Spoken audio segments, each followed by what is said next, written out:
My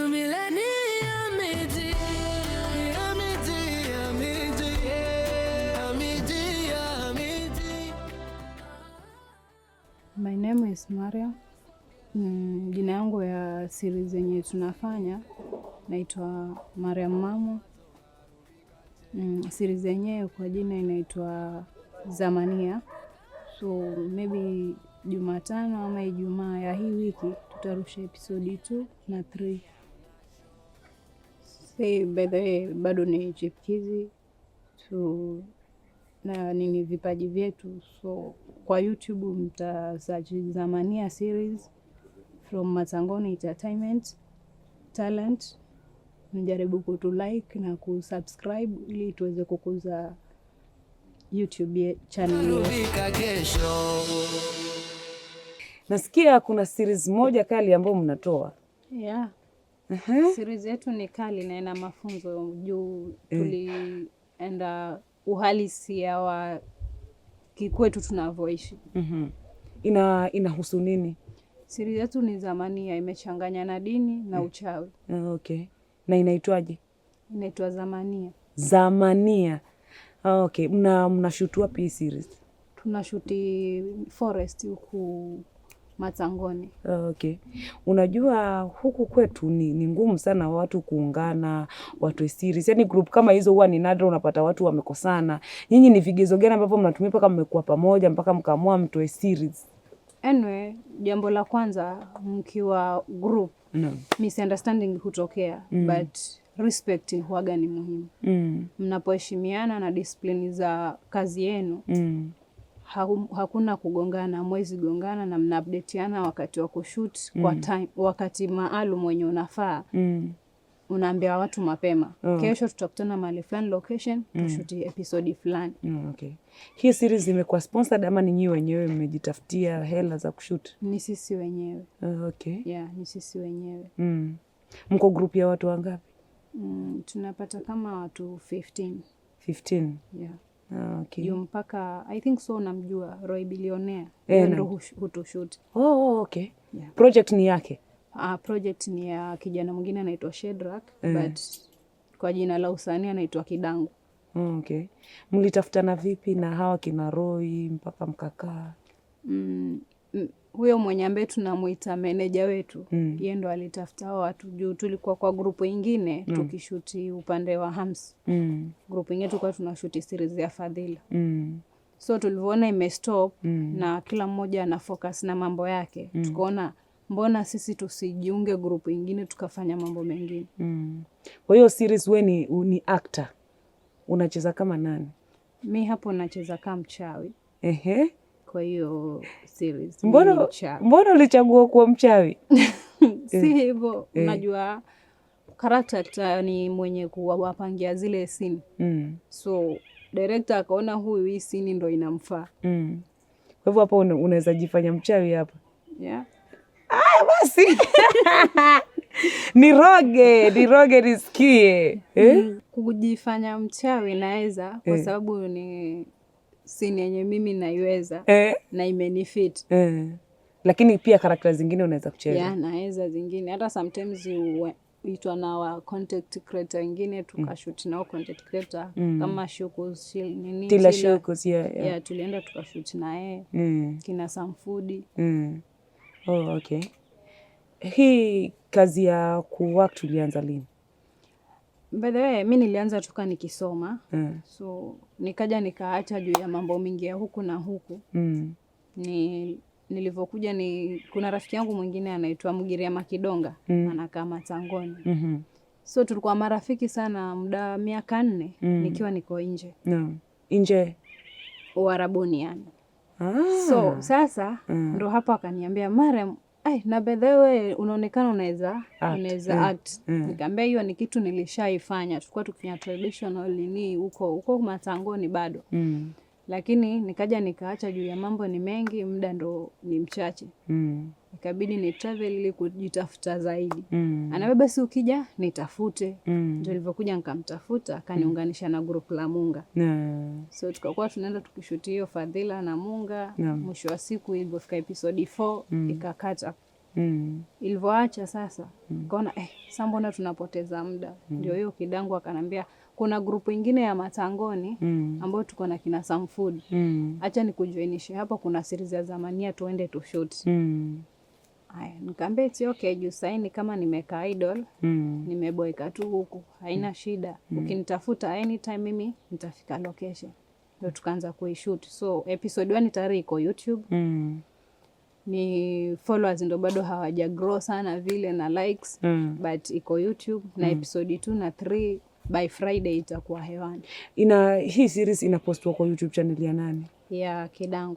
Na nyinyi mna malipo ni vipi ama bado hamjaanza kulipana? Yani unajua YouTube yake bado ni changa. Alafu sote hapo kama bado tunajitafuta pia. Hana ile uwezo wa kuwa anaweza walipa. So ni ile tunachanga mwisho wa siku tutoe kitu. Maisha ya acting nakupelekaje so far? Kuna ile mnaweza sema location by saa 2 kila mmoja awe ako hapo ndio tumalize mapema.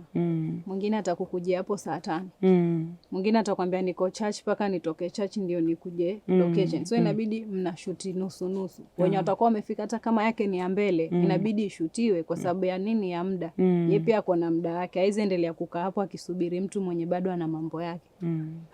Umesema ulikawarabuni muda gani? Ya, mimi nilikaa Iraq miaka 3.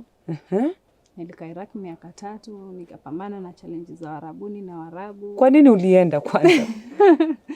Anyway, niliamua kuenda juu nilikuwa nimefika mwisho. Nikiona hii maisha ya Kenya itanishinda na kazi ilikuwa ndio hivyo sina. So nikaona watu si wanaenda Warabuni. Sina mimi nijaribu. Juu kila kitu ni kujaribu. Ukisema kitu fulani siwezi na hujajaribu, hiyo ni uongo. Ndo nikamwacha ni travel. So nika travel kwenda Iraq. Okay. Hiyo time Iraq kulikuwa na vita ile hakuna. Internet ilikuwa hakuna, yani hakuna mawasiliano. Na hakuna hata kuangalia TV ujue kunaendelea nini. Na bado ukarisk. Na bado nikabaki. Kwa hivyo hizo vita zenye ziko huko saizi hata ni kidogo. Hizo ni kidogo. Na ukarisk ukaenda. Mlikuwa mnasikia mabomu yakipigwa. Imagine unaona kwa CCTV watu wenye wanakufa huko. Manyumba yanalipuliwa. No. Kai. Na ukasurvive kabisa. Nikakaa mpaka hiyo vita ikaisha, ikaingia corona. Corona nayo ikaisha ndo nikariliziwa kurudi. Ulikuwa unafanya kazi ya nyumba. Bosi wako alikuwa vipi? Yaani maisha ya kule alikuwaje? Anyway, bosi wakiwa wawili ndani ya nyumba. Kuna mwenye utapata ni mpoa na kuna mwenye utapata ni yule hash, yani anapenda kukupelekesha azini kama yeye ukimpea hiyo kazi anaweza ifanya. But mimi nilikuwa nimewasoma na mimi nilikuwa na skili za bosi mwenye yeye ndo alinichukua. Sisikilizi mtu ambaye kwa contract hatujasainiana. You mean ati kwa nyumba kuna mabosi wawili lakini ulikuwa unasikiza mmoja? Juu yeye ndo ambaye tulisign contract na kanambia kwa nyumba yake ni watu 3. So wengine mimi walikuwa hawanihusu. Kwa hivyo hata ukitumwa kana yule mwingine kama nikiwa sina kazi niko free nitamsaidia. But nikiwa niko busy hiyo kazi atafanya mwenyewe. Na ukasurvive kabisa? Na mbona watu wanaenda sijui Saudia wewe ukachagua kwenda Iran? Unajua nilienda Iraq kwa sababu ni Iraq si Iran. Okay, Iraq. Nilienda Iraq kwa sababu mimi sikupenda Saudi. Ile visanga watu wanauliwa sijui nini. So nikaona nende Saudi hapana. Acha kwani si country ni mingi, acha nende Iraq. So agent mwenye alikuwa ananisimamia akanipigia simu ananiambia Mariam nimepata boss but unaenda Iraq. Nikamwambia it's okay, haina shida. Ukalipiwa ndege ukaenda? Ukalipiwa ndege nikaenda. Alikuwa anakulipa vizuri boss? Alikuwa analipa vizuri. By that ukaa paka akanipigia simu mpaka sasa. Anakwambia urudi? Mamu si urudi. Namwambia kama utaniongeza mshahara zaidi yenye ulikuwa unanilipa naweza rudi. Hataki? Ananiambia ule. Naambia hapana mimi siwezi rudia mshahara ule. Okay. Kwa hivyo experience yako ya Iraq wewe ilikuwa nzuri, hakuna ale mateso yako wanawake sijui anatoa kwa friji. Hizo kwako ni ndoto? Hizo kwangu ni ndoto. Huko nilikuwa vizuri na niliishi niko nyumbani. Japo challenges nyumba ikikuwa na wanaume lazima ziwepo. Bedheli itakurepiwa na last born. Usiniambie mtoto wake? Alikuja saa 6 usiku. Okay, mtoto alikuwa ana umri gani? 22. 22. Wewe hiyo time uko? Hiyo time mimi niko 27. Mtoto wake Yumi, mtoto wa bosi akataka kukurepa. Sasa kitu alifanya, alinipigia simu saa 6 usiku amekuja. Ananiambia nataka chakula uniletee kwa room yangu. Nikamwambia okay, it's okay. But mi ilikuwa kama vile wameniita. Mi navaa buibui langu vizuri, najitanda, nashuka zangu chini. Nikaenda nikapasha chakula moto, nikapandisha paka kwa room yake, nikamwekea kwa meza. Akanishika mkono. Nikamwambia nini mbaya? Hivi hautaki pesa? Nikamwambia sikiza nikwambie, mshahara yenye mamako ananilipa inanitosha. Siwezi taka mshahara mwingine wenye hauwezi nisaidia. Kwetu Kenya wanaume ni wengi sana. Na nimewachao wote, nimekuja huku. Wewe usitaki kuniambia miaka 3 umekuwa huko, haujapata mwanaume, yani uko na hisia lakini ukakataa. Hivyo nilimwambia haiwezekani. Unaona better umeenda hiyo country upate foreigners au wenye wanatoka Sudan, wenye wanatoka huko Irani huko, so si wakaaji wa pale. So kukufanya vibaya si rahisi. Lakini wakaaji wa pale wana roho ngumu sana. Kwa hivyo tuseme ungekubali kulala na huyu kijana, yeye pia angeambia mwenzake na mwenzake pia akaja akataka. So pale challenges zingekuja nini? Fulani ulimpea, mbona mimi utaki? So wanabidi sana kufanya wewe ni chombo cha starehe kwao. Alafu ukikataa sasa wanakuchomea, hata unaweza rudishwa ama unaweza uliwa. Sasa ulivyokataa uhusiano wenu sasa ukawaje? Alinikasirikia for 1 month. Hanitumi. Nguo zake anafua mwenyewe. Sasa mimi hata sikumshughulikia, nikamnyamazia. Mamake ndio akaniita akaniuliza, Mariam, mbona siku hizi wewe na Shaomi haziivani? Naambia maybe ni biza yake ya kazi. Mbona hukutaka kumripoti? No, unaona kule mahali. Usiwe mrahisi wa kuona kitu useme. Wale watu wana kimoja. Watakugeuka wewe, utakuwa mbaya sasa hivi. Kwa hivyo wewe ungemsema na wakuchape nyumba nzima bila huruma. Kiboko na ikizidi hata unaweza kodishwa wanaume wakujua kurepu kila mahali. Wewe uliona mtu akifanywa hivyo? Kuna demo alifanywa hivyo kwa Iraq. Akitaka msaada hiyo time mpaka nikapigiwa na watu wa ofisi juu tulikuwa tumeenda na agent moja. Nikamwambia mimi sijui yako area gani hii Iraq. Juu Iraq ni kubwa. So mwambie ajieleze kwa upande gani ndio mimi niweze kuelezea ofisi. Alirepiwa na familia nzima.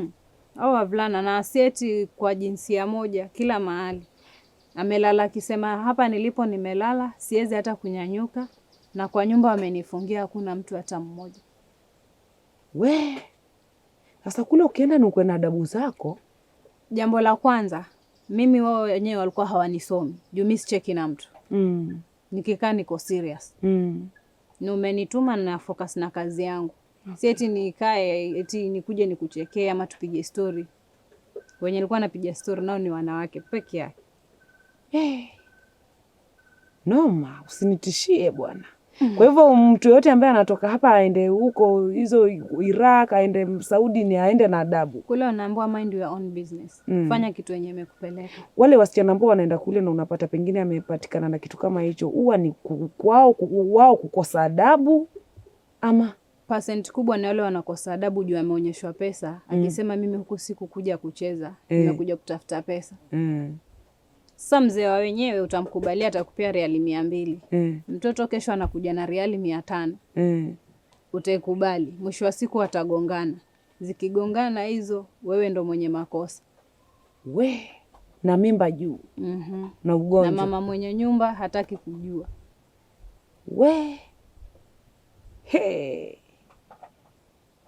Ndio maana wewe ulivomaliza miaka yako 3 ukasema urudi tena? No, nilikuja. Nilivyofika Kenya nilikaa 1 month. Nikaenda Oman. So Oman huko ndo nilipata challenges mingi. Mpaka nikaona hapa hii ni mtihani, hii si nchi. Oman kulitokea nini? Juu nilipoenda Oman, mimi nilichukuliwa na Morocco, si Oman. So kwa nyumba yake mimi nilikuwa nashinda alone. Wote wanaenda makazini. Mwanamke ama mwanaume? Mwanamke na mwanaume wote walikuwa wanaenda makazini, watoto wanaenda shule wa kwa university. Lakini sasa ukiachwa kwa ile nyumba, unaweza sikia unaitwa huko juu, Mariam, Ukienda hakuna mtu. No. Ukirudi zako chini, maybe unaosha vyombo ama una mop, unaona kama kivuli kikipita nyuma. Ukigeuka hivi hakuna mtu. So nikafanya hapo for 3 months. Nikaambia niregeshe ofisi. We. Yeah, juu nilikuwa silali usiku, ni hizo mavituko. Usiku ulikuwa, hebu tuende taratibu kwa sababu ati uko hapo umesimama unaona kivuli kinapita. Unaona kivuli cha mtu kikikupita na ukigeuka hakuna mtu. Mungu wangu we, na uko peke yako kwa hiyo nyumba? Uko peke yako kwa hiyo nyumba. Na usiku wanaweza toka au tukaachwa mwenyewe kwa hiyo nyumba. Alafu hawezi lala. Juu vituko ndio hiyo usiku, ndo ni vituko za ukweli. Sasa wanafanya nini? Nasikia mpaka kule vyombo vinaanguka, mara huku unasikia watu wakicheka na nyumba uko peke yako. Mungu wangu we. Ulikuwa unaomba ama ulikuwa unafanya nini? Mimi nilikuwa anyway, mimi jambo kubwa sana mimi huaga napenda sana kuswali. Sasa vitu kama hivyo vilikuwa havinidhuru kwa sababu mimi time ya kuswali ikifika nimeswali, nimemaliza zangu, naendelea na kazi zangu. Kwa hivyo hizo vitu ni real kabisa, mambo na ni ushirikina ama ni majini sijui madevil, ni ukweli? Hizo vitu zina happen na ni ukweli kabisa. Juu unaweza sikia vyombo zinaangushwa na ufike kwa jiko vyombo ziko chini hivyo na ulikuwa umepanga vyombo. Ukiregesha ukisema umerudi wasikia tena vijiko hizo zinaanguka. Mimi naingia kwa hiyo nyumba wapi? Mimi naweza toroka jamani. Ulivyomwambia unataka kurudi kwa ofisi? Sasa mimi nikamwambia mimi nataka kurudi kwa ofisi. Akaniambia haiwezekani, hauwezi rudi. Nikamwambia kama hunirudishi kwa hiari, basi nitaenda mwenyewe. Ungeendaje na hata ujui uko mahali? Una pin location tu. Inakudirect mpaka inaongea ni mahali fulani umefika, unatani mahali fulani ndio unafika kwa ofisi fulani.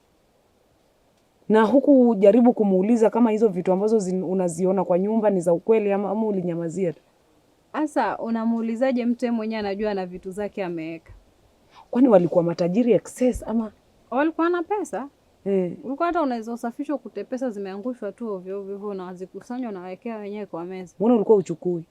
Uchukue magonjwa ya Warabuni ulete kwenye. Mungu wangu we.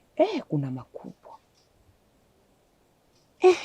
So nilivyomwambia wewe fanya hivi nirudishe. Akaniambia na mimi nipe vitu zangu zote zenye nilikununulia. Nikamwambia unaweza chukua. Alikuwa amekununulia nini? Manguo, maviatu, mafuta za kujipaka. Nikamwambia unaweza chukua. Mimi siwezi enda na vitu za watu, si nilikuja na zangu kutoka Kenya. So mimi nikapaki vitu zangu akanirudisha. Alivyonirudisha baadaye tulipelekana paka polisi. Hataki. Kwa sababu hakuwa anataka kunirelease. Kwani mapepo yalikuwa ameona damu ya kunyonya ama ni vipi? Anasema nikikuachia ukirudi ofisini hawatanirudishia pesa yangu. Na ulikuwa umesign contract ya miaka 2. Mungu wangu. Nikamwambia basi mimi sijakula pesa yako. So alivyoenda ripoti polisi. Anyway, yeye alikuwa anajua mimi sijui Kiarabu. Sasa akienda polisi alijua kabisa huyu kivyovyote mimi nitamshinda kwa sababu hajui kujieleza Kiarabu. Na mimi nilikuwa ex-girlfriend hakuwa anajua. Tulipofika polisi na agent wangu mwenye alinipokea Oman. Akaulizwa msichana anajua Kiarabu? Akasema yeye anajua Kiarabu. Okay, muache tuongee naye. Kaongea nao, nikamwambia nyumba yake na cameras kila mahali. Mpaka kwa room yangu nikilala anajua marehemu amelala ama anacheza na simu. Kwa nini hakuona hizo vitu zote mpaka saa hii anang'ang'ania akisema niko na necklace yake yenye siku aichukua. Na nilimwambia akuje ofisi, bag zangu ndio hizo achakura. Na hata hiyo time nikitoka kwake alichakura kila kitu akachukua vitu zake zenye amenunulia. Mbona hakuona necklace yake? So yule polisi akampigia simu akamwambia wewe huyu msichana atakufunga. Anaongea Kiarabu full. Kama uliambiwa hujui Kiarabu, huyu msichana anaongea Kiarabu. Kwa hiyo heri kesi uachane nayo. Na ukiendelea utalipa pesa mingi sana. Akajua afanyeje, akakimbia akarudi Morocco. Mimi passport yangu iko polisi. So na yule madam sasa hawezi release ile kesi kwa sababu si yeye alipeleka kesi kule. Kanibidi mimi nipelekwe kazi kwingine, passport ikiwa still bado iko polisi. Huko kwingine nako. Nyumba ilikuwa ndogo kabisa, hata ilikuwa Mtanzania huyo mke wake. Lakini sasa unaweza amka ukute madamu hivyo imeanzia hivyo paka kwa mlango. So ukisafisha That time mpaka unasafisha damu? Yeah, na mwaga chumvi mimi naosha. Juu si mimi ndo mfanyikazi kwa hiyo nyumba. Damu imetoka wapi? Sijui. Damu ya mtu? Sijui ni ya mtu, sijui ni ya nani. Unaona tu ni damu imetembea hivyo, kumechinjwa kitu kikienda hivyo. Mungu wangu. Na mwanamke Mtanzania si mlikuwa mnaweza communicate? Yeye tulikuwa tunaongea. Hata nikiona kitu tulikuwa namwambia, unajua asubuhi nikiamka niliona hivi na hivi. Akaniambia hata mimi juzi niliona njiwa amekatwa kichwa, mwili haujaliwa. Na mbona yeye alikuwa anakaa kwa hiyo nyumba? Si ni bwanake, ataenda wapi na ni bwanake? Bwanake ndo anafanya hizo vitu? Bwanake ndo ni Mwarabu, yeye mwenyewe ni Mtanzania. Naye asijui hizo vitu yeye. Uko sure? Sasa kama alikuwa anakuambia hajui. Ambao mimi mwenyewe nikikuja hapa niliambiwa hii nyumba ni nzito. So mimi sielewi chochote. Mwanamke Mtanzania tu anaishi huko, ana wasiwa, amezaa. Ako na watoto 2. Mungu wangu wewe, kuna majanga. So mara mwisho niliuliza huyo bibi. Nilimwambia mimi asubuhi nimeona damu kwa mlango ya nje. But mimi nimeosha nikafuata mambo yangu. Akanambia, Mariam, nisikudanganye. Hii nyumba before mimi niingie. Hii nyumba ulikuwa unaweza sikia kama kuna sherehe inafanya. Yaani hii nyumba ni nzito kiufupi. But yeye mwenyewe anasema akiweka Qur'ani vitu zinaisha. Kaambia okay, sawa basi juu mimi nimesafisha. Yule mbaba alivyoamka tu, mimi ndo nilikuwa mtu wa kwanza kumsalimia. Akanyamaza. Nikajiuliza huyu mtu waga tunapiga mastori, juu anajua Kiswahili alikuwa. Sasa kiniona nimeboeka anakuja ananiongelesha, wewe Tanzania kunakaa hivi, Tanzania kunakaa hivi, nishaikaa huko mimi. Nikashangaa huyu baba. Kwani tatizo ni nini? Mbona ameninyamazia? Akaondoka. Akirudi ni saa 8 mchana. Akakuja, samahani Mariam, lakini mimi kwa sasa sitaweza kukulipa. Hata nimeenda kukata tiketi uende Kenya. Sasa mimi mwenyewe mipango yangu hata haijaisha. Nirudishe Kenya. Nikamwambia yule bibi yake. Nikamwambia kwani kuna kitu gani kinaendelea, mbona mimi sielewi? Mara tayari nishakatiwa tiketi niende Kenya. Kwani angenirudisha ofisi, si ningepata mali kwingine nikaenda kufanya job? Hata mimi mwenyewe pia nashangaa. Ametoka asubuhi pa hajaniongelesha. Akaenda zake kwa mwanawe huko, mwisho wa siku amerudi amekuja na hilo jibu lenye amekuja nalo. Nikamwambia okay, mimi nitaongea na huyo agent. Kama wanaweza cancel hiyo ticket mimi niendelee kubaki. Juu mimi sitaki kwenda nyumbani kabla sijamaliza mambo yangu. Agent mwenyewe sasa ni mtoto huyo mbaba. Nilivyomuongelesha akaniambia okay, nitakutafutia kazi ya nje yenye utakuwa unafanya ukirudi kulala kwa ofisi. Mpaka ile miezi yenye ilikuwa imebakia ukamilisha. Nikamwambia sawa. So nikaenda ofisi. Ticket ilikuwa haikukatwa ya kuwa nitasafiri siku hiyo hiyo. Ilikuwa iko na kama siku 4-5 ndio nisafiri. Kwa sababu passport ilikuwa still bado iko wapi? Iko police. Mimi nikakaa hapo kwa ofisi. Siku ya kwanza, ya pili, ya tatu hiyo anipigia simu. Ananiambia Mariam, mimi yani nimekuchukulia kama sister yangu, sasa unataka kutorosha wasichana wa Kemboy. Nikamwambia sasa mimi niko kwa ofisi, mmetufungia na kufuli. Au wasichana na watorosha vipi? Mwanzo babangu ananiambia bags zako zilikuwa 3, 2 kuna msichana ulimpea. Ukaenda na moja kwa ofisi. Nikamwambia hiyo nilimpea juu Yesu alikuwa bado anaendelea na kazi na mimi mlikuwa mnaniambia naenda Kenya. So singezabeba mabagi yote au nilipefea. Na sijajua nyinyi mmenilipia kilo ngapi. Umuongo. Ulikuwa umepeana hizo bags ndio ukimbie ukafanya kazi za nje.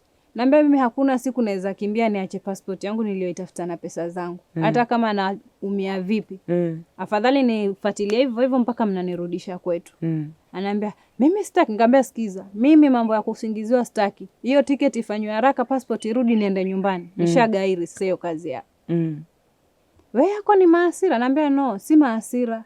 Leo mnaniambia nitatorosha wasichana. Kesho mtakuja niambia wasichana nimewatorosha akiwa kazini wakati mimi sina namba zao.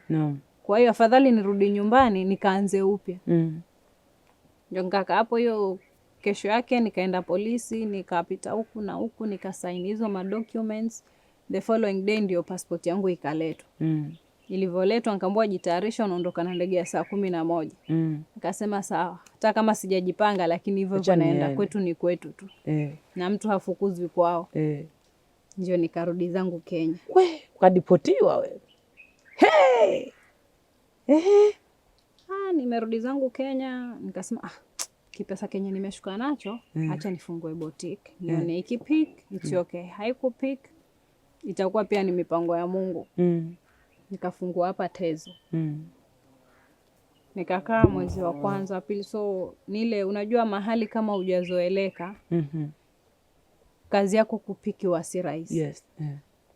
Na mtu haizi atoke Malindi akuje achukue nguo moja huku. Maybe anataka nguo mingi akwambie nataka nguo fulani na nguo fulani kama iko nifanyie delivery. So nikaona sasa namaliza kile kipesa changu nikilipa kodi kila mwezi. Hapana. Hizi manguo heri nitoke kwa hii mlango. Maana mlango nilikuwa nalipa 10,000.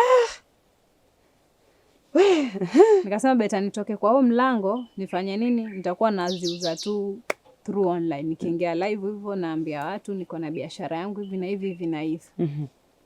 Hiyo no nikaona haipiki, mbona shida ni nini? Hata bedhe mango ziko kwa nyumba. Mango ziko kwa nyumba. Sasa hapa makatikati nikiwa naishi Matangoni. Ndio nikapigiwa simu. Kulikuwa na kazi nyingine ya cleaner kwa meli. Nikapigiwa na rafiki yangu. Ananiambia okay, Mariam, hiyo kazi commission inataka 15, but unalipa half utamaliza ukiwa kazini. Kaambia okay, sawa. 15k. Unalipa half ya ile 150,000. Ni 150k. Yeah. Ambao sasa upo unafaa kulipa 75. Nikaambia sawa. Kaniambia uko sure unaweza pata hiyo pesa? Nikaambia haina shida. Manake kama bradhangu wako nje, shemegi yangu wako nje, watanisaidia tu. Nikampigia sistangu. Nikamuelezea, but yeye nilimwambia tu adaishe 50, 25 nidaishe kwa bradhangu ndio ikamilike ile pesa. Alikaa for 3 days mpaka mimi nikampigia tena simu. Nikamuuliza mvipi, mbona hujanipea mregesho ndio nijibu kule kama naweza enda hiyo kazi? Hata nilikuwa nimesahau. Unajua shemegi yako alisema pesa yenye yako nayo anasomesha masista zake. Nikamwambia mimi si eti mlikuwa mnipeni bure. No, mlikuwa mnanipea nikienda zangu job nilifound hiyo pesa. Basi amenijibu hivyo, mimi nitafanya nini? Nikamwambia okay, sawa. Kampigia huyo bradhangu sasa. Kamuelezea. Yeye naye akaniambia mimi nimebakisha 8 months nikuje home, so na save pesa sai. Bradhako. Nikajiuliza, kwa hii dunia wewe ndio wakusaidia wengine, but wewe hauwezi saidiwa na wengine. Ukiwa Warabuni ulikuwa unawasaidia? Yeah. Uko na watoto wewe? Mimi niko na msichana wangu wako grade 6. Okay. Sasa yani nilikaa nikafikiria mpaka akili ikahanga. Nasema kwani hawa watu wanakaaje? Kasema okay, kama hawa kwetu wote wenye niliwasaidia wamekataa, acha nijaribu mabeshte zangu wenye pia niliwasafirisha mimi. Kimgusa yule anakuambia mimi hata nilikemboi, pesa yote nilitumia transport, nikafanya hivi, so hapa nilipo niko empty. Nikampigia kijana mwingine ambaye pia nilimconnect mimi akaenda huko. Anaambia kusema ukweli Mariam, babangu hata ako Nairobi, anataka na damu. Na mimi huku hiyo mshahara yote nimetuma. Nasema ni mimi nakosea kazi ya mshahara mkubwa hivi kwa kitu kidogo kama hichi. Kasema okay, sawa. Acha nitafute mtu mwenye anakopesha loan, hata kama nitampea title deed ya plot yangu, ndio niende, baadaye nilipe hiyo pesa irudi home. Kila mmoja unemgusa hata nikuweka hiyo bond plot na bado unaambua hakuna pesa. Nasema jamani, hizi ni mavisirani gani? Yaani kila mahali kumekwama. Nikakaa tu mwenyewe kwa nyumba. By the time nilikaa for 4 days. Sili kitu yoyote. Niko tu kwa nyumba na siongei na mtu yoyote. Paka msichana mwenye nilikuwa nakaa naye alikuwa akija kiniongelesha na muangalia tu. Ni salamu nitamjibu, lakini sina story zaidi ya hapo. Ulitaka kujiua wewe? So nikaenda kwa beshte yangu mwingine. Anakaa hapo Matangoni. Kufika hapo kanambia, mama tuende mazishini. Nikamuuliza mazishi yapi? Tuanze tukacheka uko na kina Mekahunda huko. Nikamwambia okay, sawa basi acha nirudi kule kwa nyumba, nikachange nguo, alafu tutakutana hapo junction ya kuingia mazishini. Nikaja zangu kwa nyumba, nikaja nikajifungia. Akanipigia simu, "Vipi wewe?" Naambia, mimi hata sijisikii kuenda. Nikakaa hapa kamida za kama saa 1 hivi. Kashuka huko chini baharini. Nikawa nimeshika rats hapo na kamba yangu mkononi. Ukajitia kitanzi. So nikashuka huko chini. Mpaka nasema jamani. Hukuambia mtu unaenda baharini? No. Hata msichana mwenyewe nilimuuliza, kuna kamba juzi nilikuwa nimeweka kule kwa duka. Iko wapi? Akaniambia hiyo hapo juu. Nikaichukua vizuri, nikachukua jampa yangu nikavaa. Huyo nikatoka. Naye hakuuliza kitu chochote pia yeye. As mtu ni usiku, anamuuliza kamba na bado hajali yani. Na mtoto wako wapi? Mtoto wako na madhe.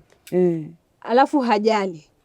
Mimi nikatoka zangu. Sasa ile kutoka nilikuwa nimeshika hiyo red card mwenyewe hapo. Red card ndio hiyo dawa ya panya? Ndio dawa ya panya. Ushaikunywa? Hapo sijakunywa, ndo naenda baharini naelekea. Ukainywe huko? Mtu yoyote asinione, yani sitaki msaada kwa mtu yoyote. So sasa nilivyofika huko chini nikapasua. Hata sikukoroga na maji, nilikula zinakula glucose. No, kwani wewe iko kama poda? Iko poda. Mungu wangu. So nilikula kama nakula glucose.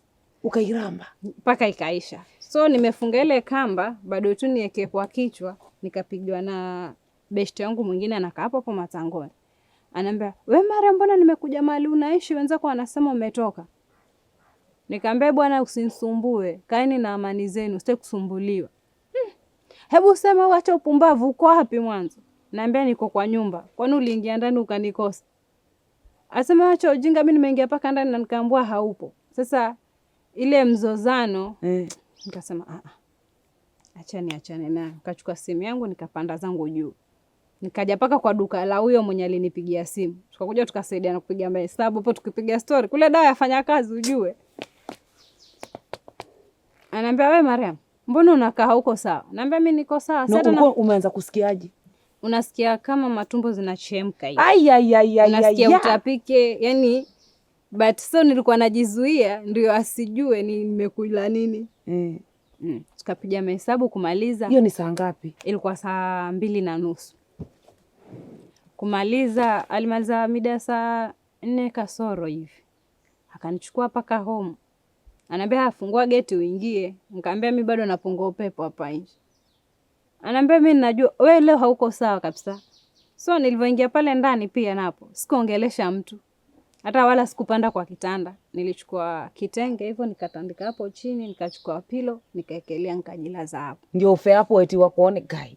Sasa kitu ilifanya mpaka watu wajue, kuna kijana nilikuwa nimemwagiza wa boda. Alivyofika alipiga simu zake nyingi tu sana. Ulikuwa umemwagiza nini? Nilimwambia niko na 1000 hapa nilipo, nilete 1500 nitakufound end month ndio nilipe hii nyumba kwa sababu biashara imeenda vibaya. Akaniambia, "Sasa mimi niko Gede, lakini nikifika Matangoni nitakuletea." Nikamwambia sawa. Sasa yeye ndo alinitoa kwa nyumba. Alivyokuwa anagonga gate. Kutoka kufungua hivi gate ndo nikaishiwa nguvu nikaanguka. Ananiambia, "We Mariam, shida ni nini?" Naambia, "Niko sawa bwana, leta hiyo pesa uende." Yaani nimeanguka sijiwezi na bado ni mjeuri. "Niko sawa, nipe hiyo pesa uende." Asema, "Hapana, we hauko sawa. Lazima uende hospitali." Nikamwambia, "Siendi hospitali kokote, nimekuambia mimi niko sawa." Lakini aling'ang'ania paka mwisho wa siku nilipozima, sasa ilibidi amenipeleka hospitali. Alivyonipeleka hospitali sasa hiyo hapo Matangoni, wakapigia ambulance. Aliambiwa haizi tibika hapa. Walijua Kilifi. Walijua umekunywa sumu? Si yeye ndo aliwaambia kwa sababu nilianza ile kutapika. So ukitapika si ile harufu inasikika amekunywa sumu gani huyu mtu. So akanekelea madripo hapo. Ambulance ilipokuja ikanibeba ikanileta Kilifi. Kilifi napo nikaja nikaanza kuwekwa madripo na masindano sasa. Paka anapata ile fahamu sasa. Kwani niko wapi? Ndio mamangu ananiuliza, "Kitu gani mwanangu kenye kimekufanya mpaka ufikie uamuzi huu?" Naambia, "Sikiza mama nikwambie. Mimi nimesaidia wengi sana. Ningekuwa na roho kama hiyo sasa mimi ningekuwa nimejenga gorofa. Lakini sasa hii mkopo tu peke yake mnaninyima." Ananiambia, "Mwanangu mimi nilikwambia mimi sina pesa. Pesa nimeagiza tayari mali. Ningekuwa sijaenda kuchukua hao kuku ningekupa wewe hiyo pesa, hiyo biashara ikafilisika. Ukienda ukituma nikaanza upya. Lakini mimi hata nishakwenda chukua vifaranga." Naambia, "Sawa. Sasa ulikuwa unachukua mzi wa kujiua. Ulikuwa unataka mtoto wako alelewe na nani?" Na imagine hiyo siku mamangu asema mtoto wangu hakulala. Alimwambia nyanya, "Mama ako nini? Mama hayuko sawa mahali alipo." Mamangu amwambia, "Wewe hebu tulia huko fuate kulala." Asema, "Akia Mungu nyanya, mamangu ako hatarini." Sasa mamangu alipopigiwa simu saa 7 ya usiku ndo akakumbuka yale maneno ya mtoto wangu akimwambia. We ndo ukasurvive sasa. Ndo nikasurvive sasa, uhai ukarudi. So nilivyotibiwa hapo nikarecover, nikapelekwa kule kwa watu wa counseling. Wakaniuliza hapo, nikawaelezea, wakaniambia okay, saa itabidi uwe ukihudhuria kliniki yetu. Kuna wengi walikuwa hivyo. Sasa kuna mama mwingine hapo tulikuja mfanya counseling na mwisho wa siku akaenda kukunywa tena. Huyo alikufa. Mara ya kwanza alipona, but mara ya pili alivyojaribu tena alikuwa peke yake. Akakufa. Na hiyo ni lini? Ni mwaka huu tu. Mwaka huu tu, mwezi wa pili mwanzo ama wa kwanza mwisho. Yaani wewe, mimi bado nashangaa. Yaani ukafikia uamuzi mpaka unaramba mpaka dawa iishe. Ulikuwa umefika mbali. Yaani nilika ile sina thamani kwa mtu yoyote. So hata nikiondoa maisha yangu. Na ile kazi ilikuwa ni legit ama hata ni ni watu walikuwa wanakoni? Wenzangu walienda, juu mwenye aliniconnect alikuwa hapo. Mwenzangu walienda, walipitia Qatar hiyo wakati. Hata sewaga naongea naye na simu. Naambia haikuwa riski, acha tu. Kwa sasa unajishughulisha na nini? Mimi kusema kweli kwa sasa, kwa sasa niko nyumbani. Kwa sababu kazi yangu ni kama nilikwambia nimefungua boutique. Huwa sometimes naingia online naingia na marafiki nini, mwenye atasema apewe delivery.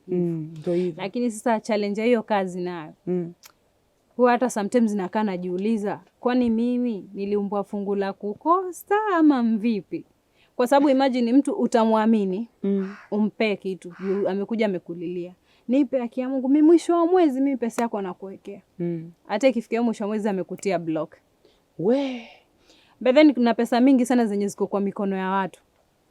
Na nile nikopeshe. Ama madam niko na emergency kama ya 5k, so nisaidie, lakini mwisho wa mwezi nikipokea nitakurudishia. Ndio hivyo. Hujawahi kaa pengine ukafikiria vile vitu ambavyo ulikuwa unaona kule Iraq na kule Oman ndio ambavyo vimekusababishia haya matatizo? Sidhani. Hujawahi enda kwa sababu unaona light ingekuwa yani ni vile vitu za kule zingekuwa zilinidhuru. Lakini mimi acha tu nikwambie ukweli. Mimi hata nikiwa hii Kenya hakuna mchawi mwenye anaweza niroga. Maana hata kama nimelala hivi nitaamshwa usingizini. Kitu chochote kibaya yani. Okay. Na kwa sasa hizo fikra za kuwa tena ujitoe uhai bado hasijakuja akilini tena? Bado.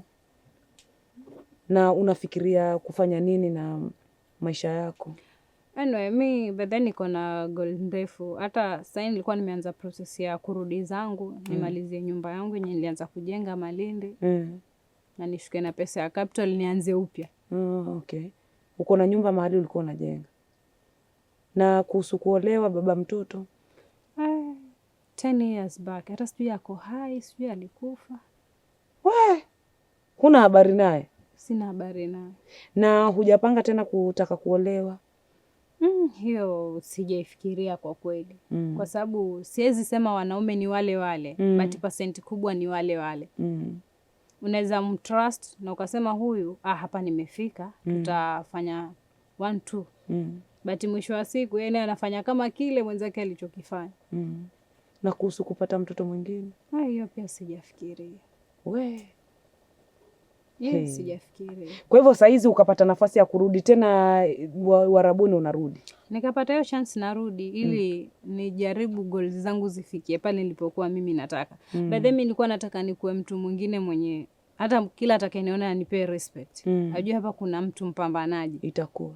Kuna mtu anayejituma. Itakuwa. Yani baadaye mimi sijazoea kukaa tu kwa nyumba hivyo nikisubiri kupewa. Hiyo ni kitu ngumu kwangu. Una advise vipi mtu ambaye alifikia mahali kama hapo kwa kufika mpaka utake kujitoa uhai? Anyway, kitu nacho advise ni ukikuwa na kitu yenye imekuhurt, jaribu kushare. At least ile maumivu unairelease. Lakini ukikaa tu alone ndo unafikia mahali kwenye mimi nilifikia. Maybe ningeongea na wenzangu wenye nilikuwa nakaa nao. Ama hata huyo kazini yangu mwenye nilienda kwake ningelikuwa nilimuelezea kuna 1 2 3. Obviously angenipea advice. Na ile advice ingenisaidia pamoja wapo. Kweli. Lakini yeye pia hata alinishangaa. Juu amezoea mimi nikifika ni mastori tucheke, lakini nilienda tu nikajibwaga kwa kochi hapo nikalala. Na advice kwa wale wasichana pia ambao wanaenda huko nje kufanya kazi. Okay, advice yenye nawapea madada zangu ambao wanaenda Warabuni. Wakienda kule wamamilioni ha business. Wasifuate mambo ya kule. Na mtu asilageiwe na riali 10 kutoa utu wake wenye utakuja utamtoa uhai. Manake huku Kenya I think so ni wanaume wengi wenye wako huku. Sasa umeacha wanaume. Umeacha wanaume huku. Unaenda kujiriski kule na wanaume wenye wanakudanganya tu na pesa ndogo ndogo, mwisho wa siku unaletwa kwenye ukikuwa maiti. Hao hawajafaidika na kwenu ndo wameingia hasara kabisa juu wamepoteza mtu. Na pia mtu akienda kule. Anyway, magrupu ni mengi ya marafiki, yule anakuambia toroka. Yule anakuambia nakutafutia kazi, yule anakuambia nitakuhost. So kule kuhostiwa sasa endapo utatoroka kuna mawili. Either ukapata hiyo kazi yenye ilikupeleka ama wambo hapo unajiuza utake ustake na pesa mimi ndo nachukua. Mimi ndo dalala wako. So pesa nachukua. Nijiuze mimi pesa ukule wewe. Yeye ndo anashikishwa pesa wewe ukienda na mwanaume. Thank you. Baadaye ukianza ile kudaidai sasa vipi mbona mshahara wangu nini? Unaikewa poison. Umeisha. Kurudishwa kwenu inakuwa ni gharama sasa. Kwa sababu wewe ni Kemboi, huna passport malipo, huna permit ya kukaa kwa wenyewe. Wasichana mnasikia, nyinyi ambao mnasema mnaenda kukemboi, habari ndio hiyo, akili kichwani. Manake unaambiwa beta hata umekemboi, umejipeleka deportation. Nimechoka, nimeriski maisha, lakini hapa ilipofika, imenifika shingoni. Nimekuja mnipe msaada tu wa kurudi kwetu. Hiyo unadipotiwa haraka sana. Unadipotiwa unarudi kwenu. Lakini ile kusema na kemboi nifate pesa nyingi. Hizo pesa nyingi unazozifuata huko nje ziko na mara mbili yake. Kwa sababu kazi za nje sana sana sometimes ziko, sometimes hakuna. Unaweza kaa for 3 months uko tu kwa nyumba yenye mmekodisha hakuna kazi. 3 months. Utakula nini? Asante kwa muda wako dada. This is the Ruby Kache Show. Usisahau kusubscribe na kulike na kucomment. Tunawapenda. Haya songerani ano. Usikize mambo mazonga Ruby Kache. Ruby Kache uwakate. Ruby Kache anamoro. Dania RK Media. Unasho. Ruby Kache Show.